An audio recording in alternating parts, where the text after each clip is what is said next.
Good morning. Good morning. My name is Whitney James. This is my mom, Carolyn James, and we are the nursery worker duos at First United Methodist Church. We're going to do our 10 at 10 here really quick. I'm going to try to get through it without crying, but it's going to be a little difficult. Let me start by just reading two Bible verses that resonate with me. The first one is Jeremiah chapter 29, verse 11.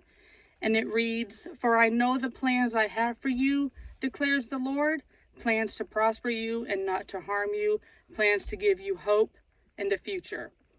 And the second one is Isaiah chapter 41, verse 10. And it reads, "Fear not, for I am with you. Do not be dismayed, for I am your God. I will strengthen you. I will help you. I will uphold you with my righteous right hand." So I'm going to go back quite a few years. Growing up, I always knew that a kidney disease ran in my family on my mom's side, but I never understood the seriousness of it. My grandma passed away at the age of 44 in 1986, so I never got the chance to meet her.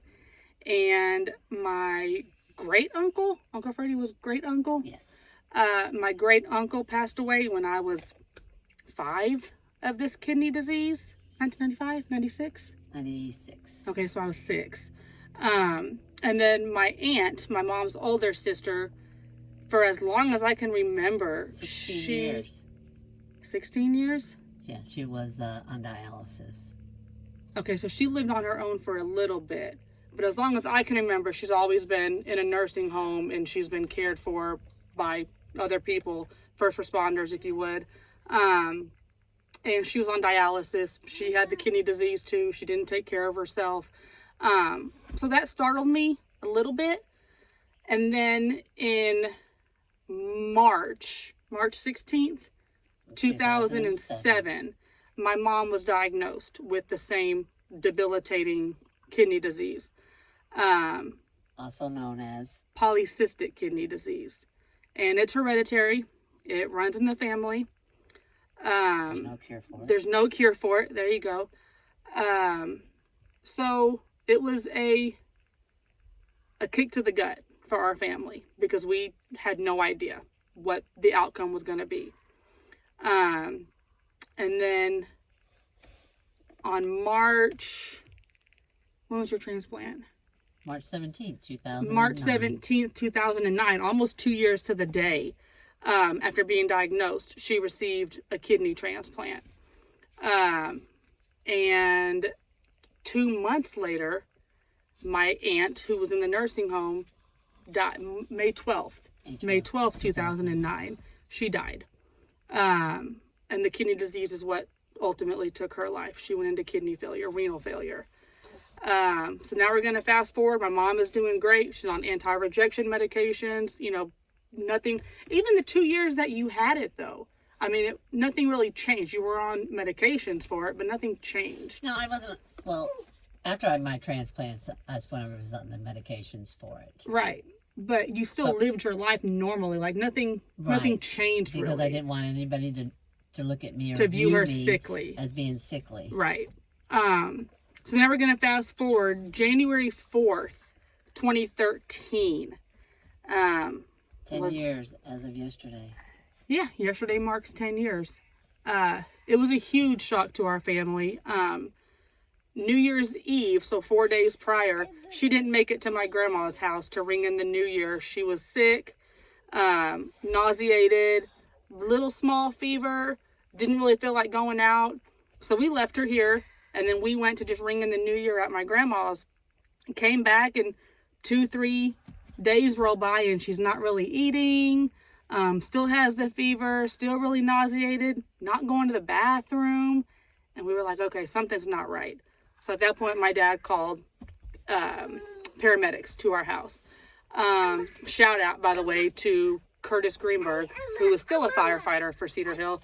He is ultimately the one who saved her life, him and his team. They came, they took her to Charlton, after they couldn't get a pulse, they couldn't get blood pressure, they couldn't get a glucose reading. I mean, she was that dehydrated from not eating, not drinking, not going to the bathroom, none of the above. They took her to Charlton. She was that out of it and had no idea where she was, who we were, who the president was. I mean, she knew nothing, what day it was.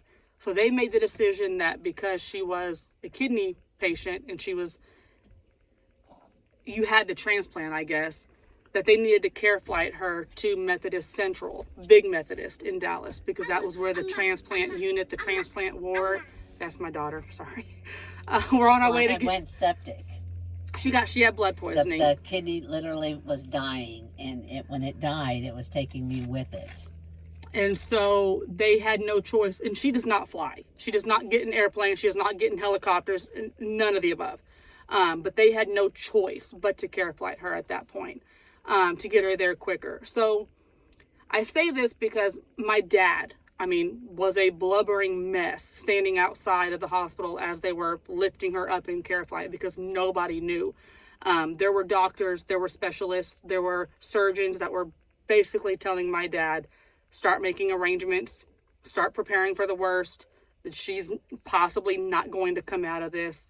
And how do you tell your daughters who are 19 and 22 at the time, that they could possibly be without a mother now.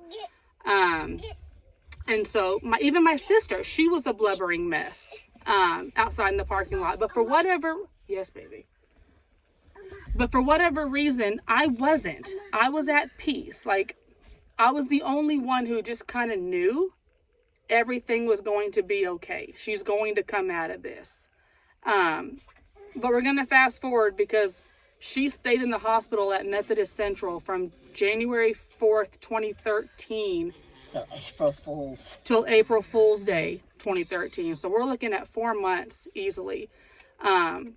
And because she was bedridden, she had to learn how to walk again, right? You had to learn, everything. You were on a very strict diet. You had to learn new medications. But because that kidney failed her, she had to go into dialysis. So from 2013 to 2015, for 2 years, she had to go to dialysis 3 days a week from 6 o'clock in the morning, 7 o'clock in the morning, 6 a.m. to 10 a.m., 4 hours a day, 3 days a week. And that was a shock to our family too. But while she was in the hospital, me and my sister and my dad were constantly updating Facebook and social media about, her progress. And because even doctors were stunned, like, she should not be here right now. And it was a prayer chain. She had a strong chain of prayer warriors that I don't even know who all was part of your chain. It was that massive and it was that strong, and that's what kept her going. She never gave up. She was a fighter, and she still continues to fight. So dialysis she had to do for about 2 years, and then August 2015, she got the call that there was another kidney match for her. So she went in, had the surgery, and ever since then, you've been kicking it. She has 7 kidneys total. Like, they do not take out the 2 native ones that she... 5. Is it 5? Yes, I'm allowed up to 7. You're allowed up to 7. Yeah. So you have your 2 native ones, the transplanted one that failed you in 2013, and then the 2 little ones that they gave you in 2013. Okay, so she has 5 kidneys total. They do not remove them. They do not remove them. Not unless they become cancerous. So by the grace of God, she's still here. Because of our strong prayer chain, she's still here. So now I'm going to fast forward. In October 2018, I started having a little bit of health concerns and health issues. So I decided to go and get tested. And I went for my follow-up on August 9th, 2018. And she was with me. She's been with me through it all. They came back and told me that I was a carrier now for the polycystic kidney disease. So that was a shock. It wasn't really a shock to me. I accepted it. I kind of already knew, I think. But because she got out of her car seat. Sorry. So because of what I saw her go through and how I saw her manage it and how I saw her fight through it and never give up, that kind of gave me that easy feeling that if she can do it, I can do it. So I got diagnosed about 3 years ago, almost 4 years ago. And I was adamant. I said, you know what, Mama, I'm not mad at her for giving it to me. She didn't know that she was a carrier of it. But I told her, I said, I'm adamant that I don't think I want to have kids. I think I don't want to be scared of passing on that gene. But when I read you that Jeremiah 29:11, for I know the plans I have for you, declares the Lord. It's not my plan. It was God's plan. Now, my daughter, who just turned 2 a week ago, Yep. I mean, that's it. God said, no, I don't care what you want. This is what I want. And I really think that my mom didn't give up and she continued to fight through all of this because I think God's purpose for her was to be a grandmother. He was not going to let her go without being a grandmother and having the opportunity to spoil her grandbabies the way that she does. Can you say hi, baby? Can you say hi? Hi. So with that being said, I'll just say that God, he works in mysterious ways. Never question him. Trust his timing. He knows the plans that he has for you. Thank you. Bye-bye.